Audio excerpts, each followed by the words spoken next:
Nagsimula na ang short training camp ng Gilas Pilipinas. Medyo short ito sa tradisyon na 10-day practice.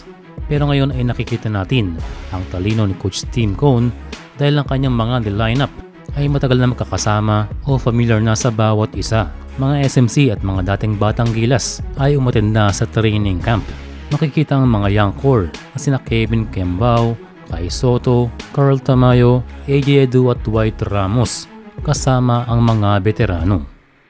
Parang nandyan din si Japet Aguilar na maaaring humalili muna sa pwesto ni AJ Edu.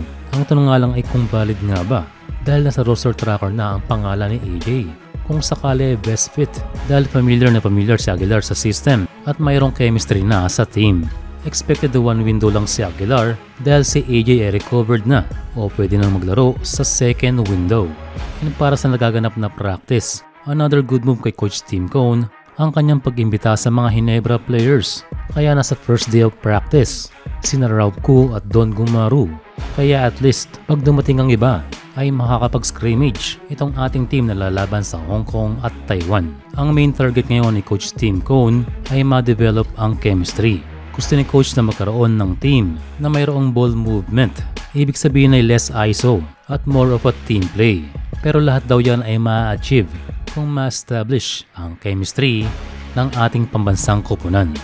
Well, napaka-importante ang mga darating na araw dahil sa February 22 na ang laban kontra sa Hong Kong at hindi pa kasama ang kanilang travel time. Kaya limited kung sa limited ang ensayo.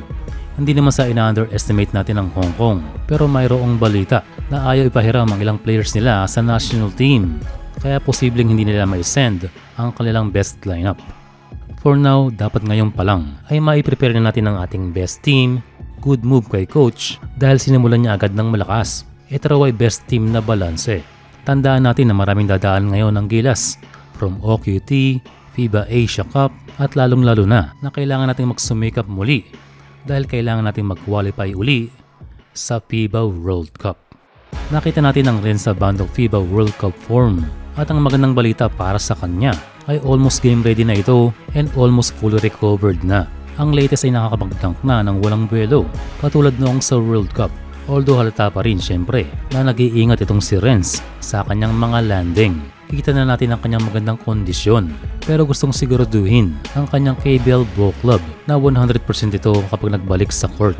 Alam ng coach ng Anyang ang nature ng game ni Renz kaya gusto nilang hindi na maulit ang nangyari sa kanya. At kung pag-uusapan ng pagbabalik Gilas ay mayroong tamang panahon na siya ay magsusuot muli ng national jersey.